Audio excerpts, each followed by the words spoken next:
Yes, the honourable member for us in James North. Thank you, Mr. Speaker.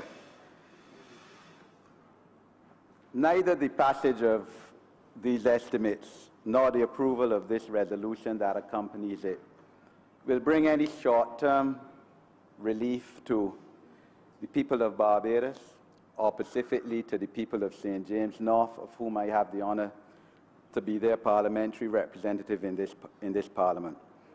But from the outset, Mr. Speaker, let me say that we on this side are proud to be Barbadians, because the honourable member for Christchurch, West Central, and he has an issue which, you know, he better watch out, because he has an issue of which we know about. We are proud to be Barbadians. What we are ashamed of is of this Democratic Labour Party government.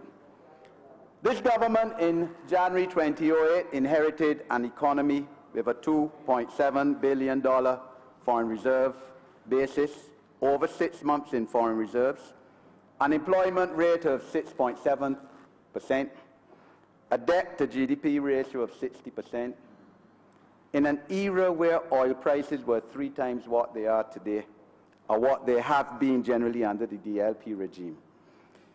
The people in this country, in fact, were $60,000 richer on average than they have been over this 10-year period of Democratic Labour Party rule. In fact, 10 years and 1 month of DLP rule. The economy, in fact, is smaller today, Mr. Speaker, than it was in 2007. After 10 years of this government, our country's foreign reserves declined to $410 million, or only 6.6 weeks of import cover by December 2017, according to the latest central bank report. The question, therefore, needs to be asked, what is the level today? What is the level today? Has it continued to drop? Is it now less, 70 million less than it was then in the last 2 weeks? The Minister of Finance needs to answer these questions. The central bank, in its last report, December last year, in fact, has said that $274 million in reserves have been lost in the last year. And these reserves, Mr. Speaker, are vital, as we all know, to the parity of 2-to-1, Barbados dollar to the US dollar. So our dollar is under threat. The dollar that we hold so sanctimonious and have held so sanctimoniously over the last 50 years, 45 years, is under serious threat because of the mismanagement of the economy and society of this DLP government. This recovery plan that has been presented to this Honourable House yesterday is in fact the 8th attempt by the Honourable Minister of Finance and the government to rescue Barbados' economy and society.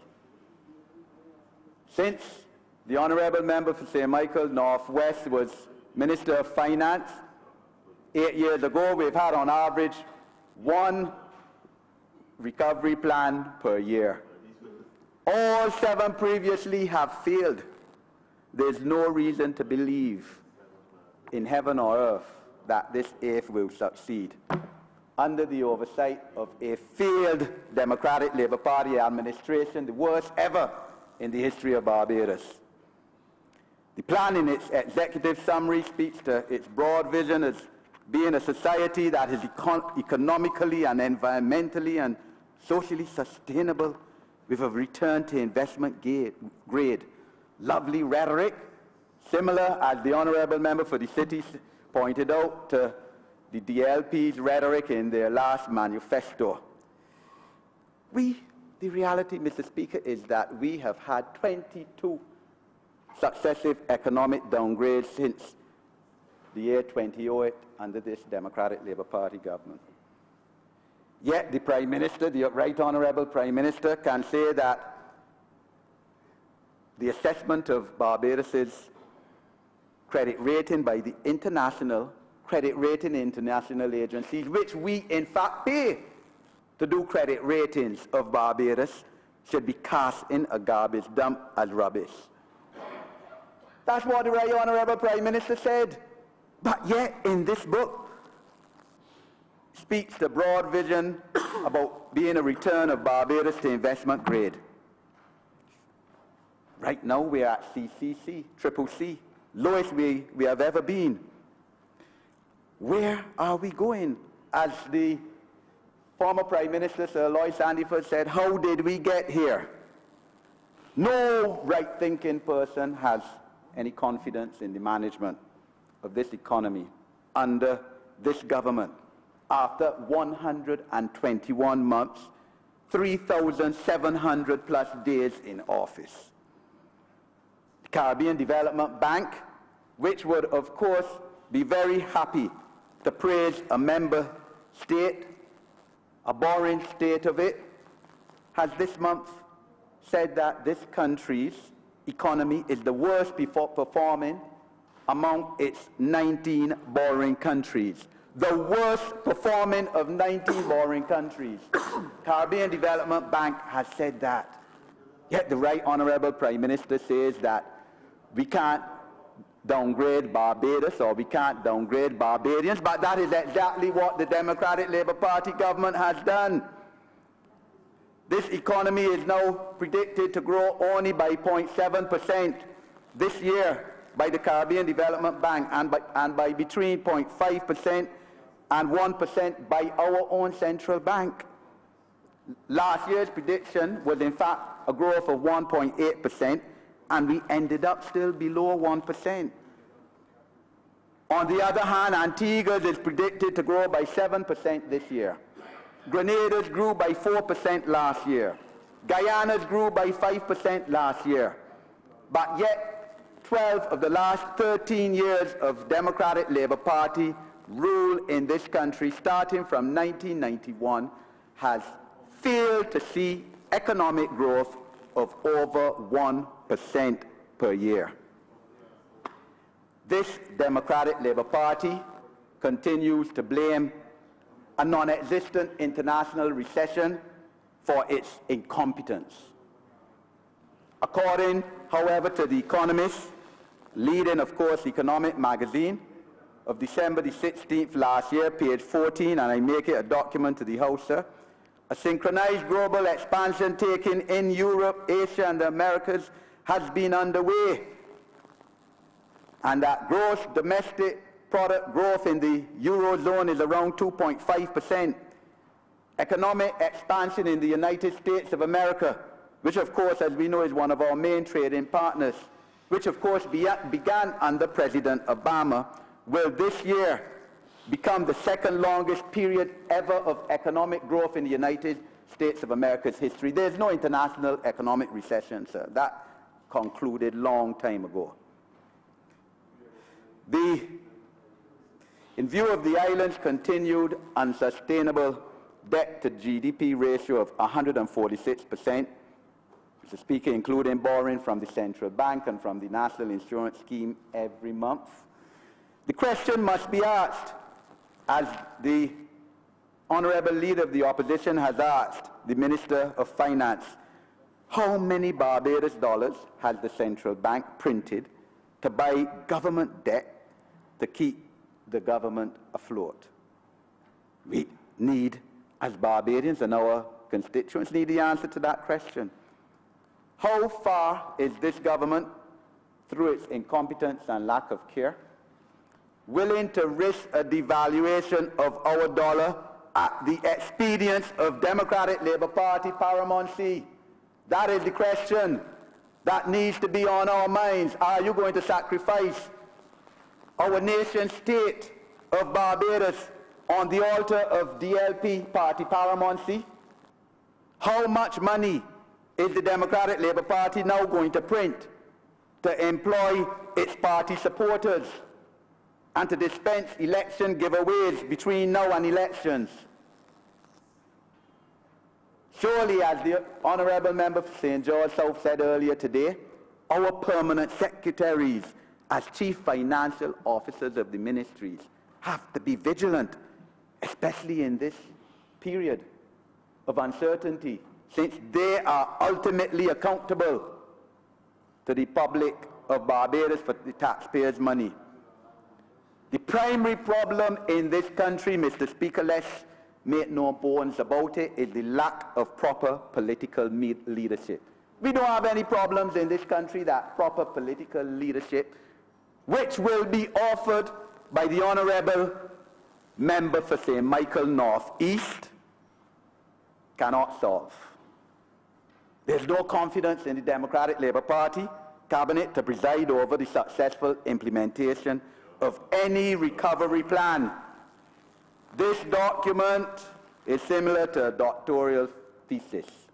That is all, on strategic planning, without any practical implementation policies.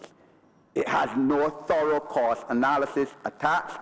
It doesn't solve any problems of our economy in the short term. No vulnerable mother, no unemployed person, no person with a disability, no bright youngster who cannot afford to go to the University of the West Indies, since the imposition of tuition fees by this government 4 years ago, will benefit from this recovery plan, since the Democratic Labour Party does not have the will or the competence to implement it successfully. As this document says, we first heard about the need for mergers and operational consolidation of state-owned enterprises in the Honourable Minister of Finance's ministerial statement of 2014. That is what the document in fact says. I think it might have erred a bit, because I remember in his ministerial statement of December 2013 he spoke about that.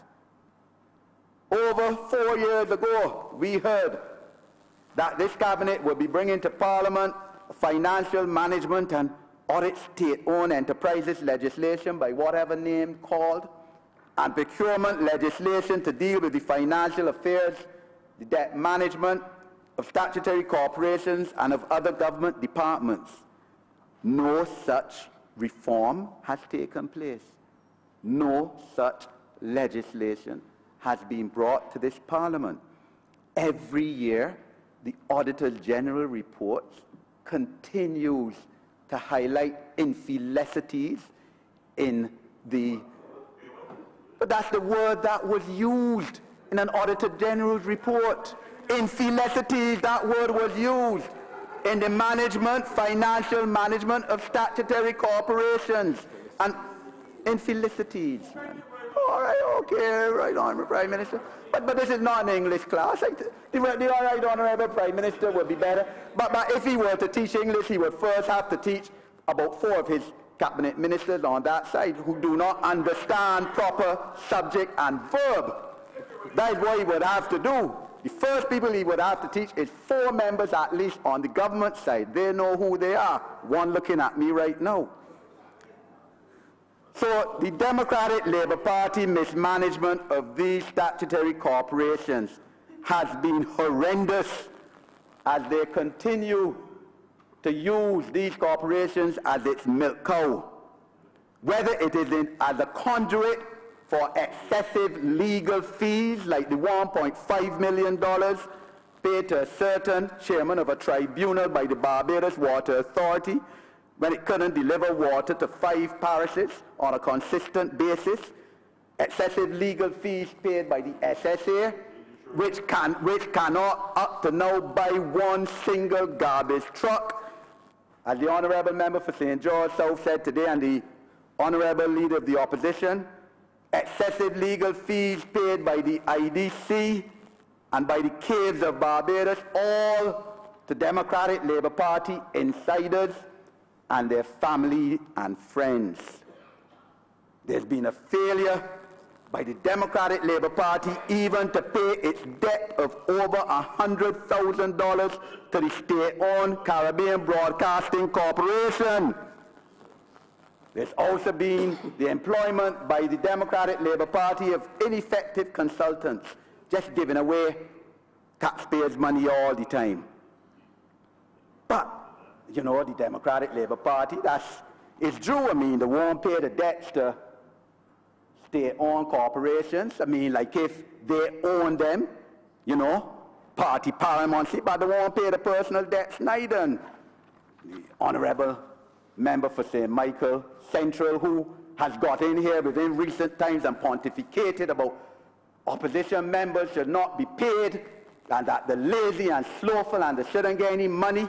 I wonder if he used his 10% restoration that he argued so badly in here for to pay off his judgment, the Kerper Investments, Inc. Supreme Court suit number 643 of 2011, $107,640.79, entered in on January the 11th, 2013. I hope he used the opportunity to pay off some of that debt with his restored 10% that he fought up so badly about in here. The question must be asked, how does the Minister of Finance forecast a reduction in subsidies and transfers of $87 million to these entities in light of all that we have said here on this side? No discerning person who understands human society and the Barbados society can now believe, as stated in this plan, that the Democratic Labour Party government is going to do this. Before the last elections, that party, Mr. Speaker, promised no cuts in the employment of public servants, with no less a person than the Right Honourable Prime Minister saying that such will be a recipe for disaster. However, 3,000 public servants were sent home. 3,000. That party, Mr. Speaker, is so ashamed of that now that you get the Honourable Minister of Education saying at a party meeting, because, you know, they say these things before the party all the time, party paramountcy, that only 1,300 were sent home. Something is absolutely flawed with that math, because when you add up all the people that were sent home from SSA, from NCC, from Drainage, from Ministry of Environment, from Central Government, from Transport Board, from Ministry of Housing, from NHC, it is 3,000. So I don't know why this propaganda now that is only 1,300, when it was at least 3,000, the math doesn't add up. But yet the same Right Honourable Prime Minister, again to Party Faithful just over a week ago, says that he finds the stench of the suggestion to lay off public servants to be offensive, and that he will never accept that when the Barbados economy gets into trouble, that the workers are to be the fall guys in this exercise all the time. Same script as last election, when that Right Honourable member said doing that will be a recipe for disaster, but yet within a year presided over the laying off of 3,000 Barbadians with families, with mortgages, with rent to pay, children to feed, to go to school, sell homes, clothing to find children, mothers to look after. And that is what this Democratic Labour Party stands for. And the Honourable Minister of Education can say that it has kept its philosophical moorings from its founder leaders. Absolutely not true. This Democratic Labour Party will again lay off government employees if given the chance after next election. Where is the credibility of this Democratic Labour Party? The question must be asked, as the leader of the opposition asked yesterday. What is the employment level in central government and in statutory corporations today?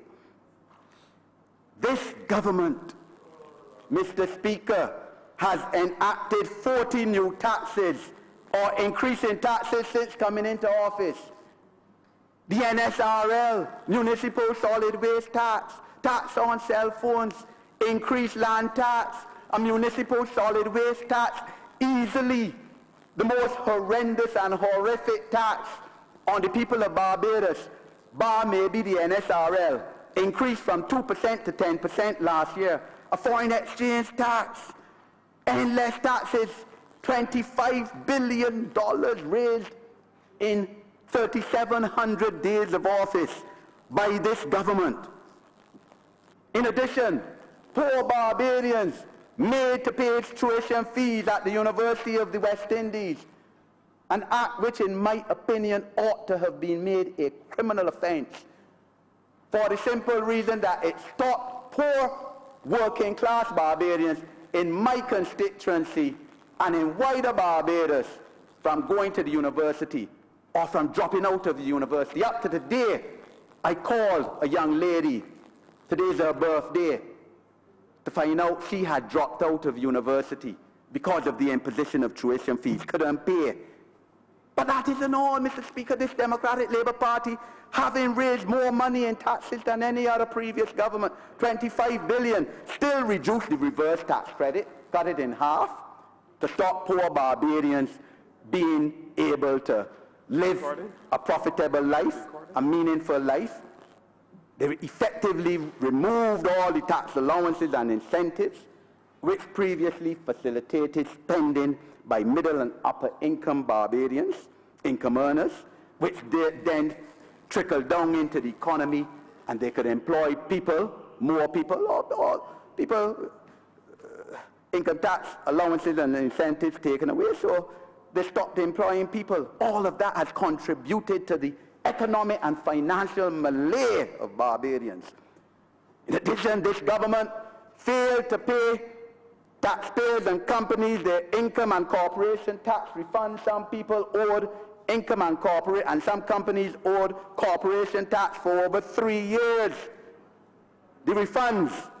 But if that wasn't enough, Mr. Speaker, then the government failed to pay its suppliers of services and goods, owing people money for more than 2 years, won't pay them. But yet, the cabinet ministers can come to this parliament last year, this time, and restore their 10% salary.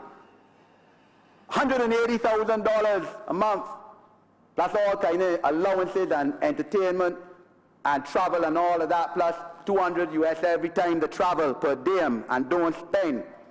Not enough for them. They had to get back the $200,000 a year. But we in the Barbados Labour Party, and this is a fundamental difference between those of us on this side who care about people and who identify with the misery and suffering of the people, fundamental difference between us on this side and those on that side.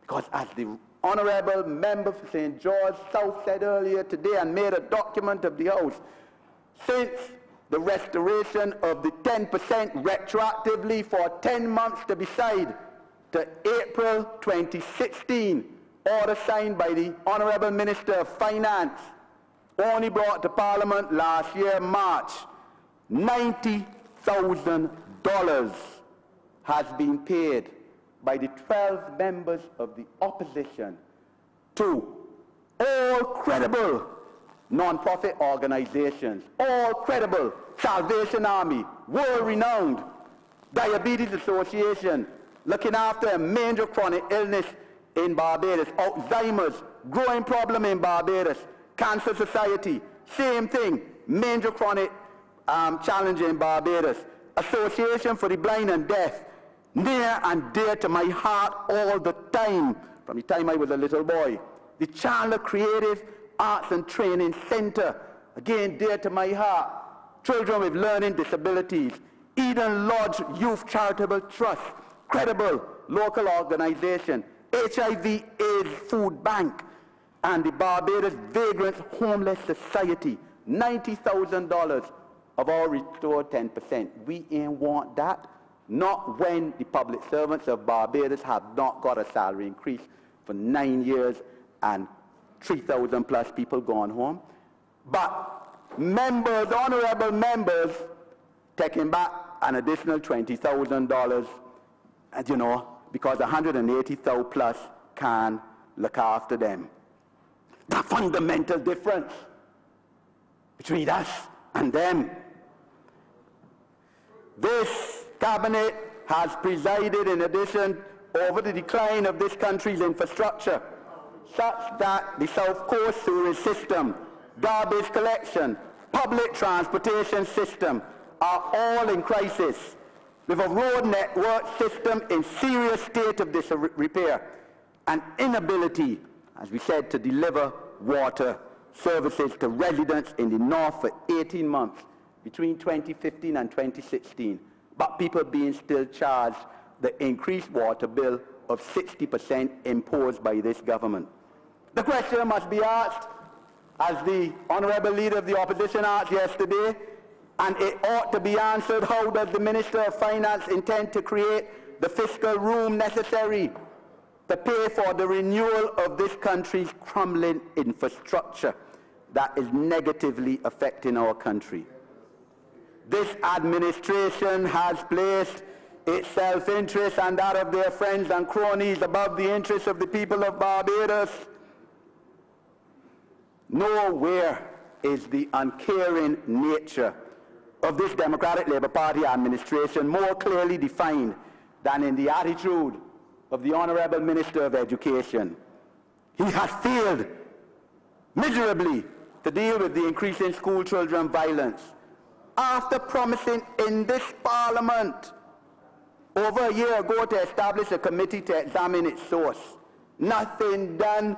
Now we reach crisis situation, all hell break loose. Even today, the Honourable Member for Christchurch South saying we're going to have to look at putting devices in school, detectors in school. In the June 2015 budget, that Honourable Minister of Education promised to have national consultations on tertiary education funding after the severe, draconian and totally misguided imposition of tuition fees on poor working class Barbadians. These national consultations have not yet taken place. And indeed, Mr. Speaker, Barbados' much vaunted education system is in decline, because it has declined 16 spots in 3 years to 22nd in 2016 in the quality of our educational system, down from 6 globally in 2013-2014, according to the 2016 World Economic Forum Global Competitiveness Report, an extremely credible international agency report. This is where we find ourselves. But no more horrendous statement is seen than the Honourable Minister of Education's treatment of a constituent of mine, a child with a disability, cerebral palsy, where that child's guardian, her aunt, since her aunt has custody of her aunt who is unemployed, her natural parents unemployed, went to the Ministry of Education asking for it to pay a mere $700 a semester for that child to attend the Sunshine Early Stimulation Center in Robert Street, a center that the Sandy Lane Trust Foundation, all credit and praise to these foreign-based trust foundations. If it wasn't for them, I don't know where we would be right now in terms especially of education and education of young children and children with disabilities in this country over the last 10 years. The Sandy Lane Trust Foundation pays the vast subsidy for these children, young children with learning disabilities, with physical disabilities, with cerebral palsy, etc., to go to the school. And there was just a $700 semester difference that the Ministry of Education was asked to pay. That child's guardian, constituent of mine, got the runaround. And therefore, as any constituent right-thinking would do, they went to their Member of Parliament and asked them to intervene. This was in October 2016, the 7th of October 2016, where I wrote the Honourable Minister of Education asking him to intervene on her behalf and to have the ministry pay $700 a term, you know, Mr. Speaker, $2,100 a year, that is all, on behalf of this child, so that this child could be educated. I have visited the school on at least 2 occasions. I know about the good work that the school does. The Honourable Member for Christchurch West East Central fails to respond to me. I'm not a boy in the yard. I'm elected. Come in here the same way as all 16 of the Democratic Labour Party and MPs. 9 months gone, no response from the Honourable Minister of Education, no fees being paid by the ministry on behalf of this child. I write in and I had to use a little strong language, that is the truth, Mr. Speaker. And then within a month, I then got a response from the Honourable Minister of Education. Now, you know, Mr. Speaker, it is always said that you shouldn't write a letter when you're angry, because clearly that honourable member was vexed. He says, I do not know if by mere parliamentary representation of a matter which concerns a parent, guardian, and her child should not directly come from her in a matter such as this, which has been identified by you.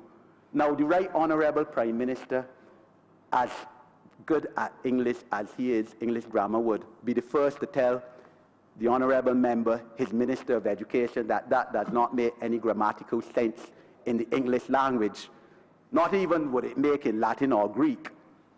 In other words, that honourable, and he went on to say that the matter is under investigation and the Guardian will hear from the ministry. That was on the 22nd of August 2017. Another 7 months has passed and still no word.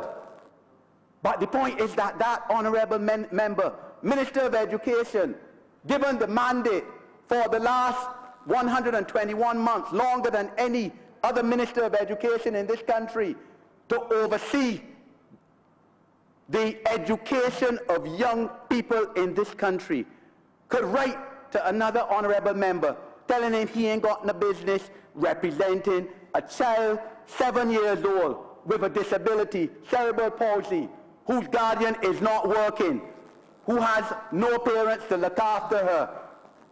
And I, as her parliamentary rep, had no right to try to intervene on her behalf, where she got no response for 3 months from his ministry, that was not something that a parliamentary representative ought to do. That says it all. That says it all. That typifies the attitude of that member to parliamentary representation. That shows how he feels about his constituents and about the constituents of all of us in here. And he's Minister of Education, a senior minister, and could say that and promise to investigate, and up to now, no investigation. Honourable member, please wind up. Yes, Mr. Speaker. If you could please allow me just 2 minutes to wind up. But that not only typifies the attitude of that honourable member, but typifies the attitude of this whole government. It's no care attitude to the people of Barbados. That when people in 5 northern parishes for 18 months not getting any water, nobody visits them. A sewerage system in the South Coast break down, no ministerial intervention of any kind, and up to, I think it's tomorrow, the Barbados Labour Party members of Parliament in that area having a town hall meeting. These are the fundamental differences in terms of attitude, in terms of care of people and constituents and Barbadians, that differentiate those of us on this side from those on that side. These estimates, Mr. Speaker, are a farce, as the Honourable Leader of the Opposition said. No right-thinking citizen or resident, no potential foreign investor, no credit rating agency or international institution can have any confidence that this Democratic Labour Party cabinet can realise any of the 6 broad goals outlined in this recovery plan. Barbados is at a standstill pending the holding of elections. Nothing is happening while our debt increases, while our foreign reserves continue to drop, with the greater risk of a devaluation of our dollar. Thank you, Honourable Member. Sir, can I, sir, you allowed? Honourable, thank you. All right, sir.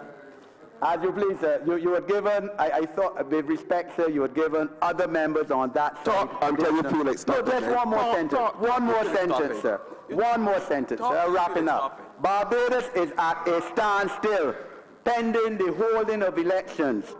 If the Right Honourable Prime Minister cares truly about this country, he will dissolve this Parliament after the Senate debate on this bill next week and name the earliest possible elections date thereafter. I'm very obliged to you, Mr. Speaker.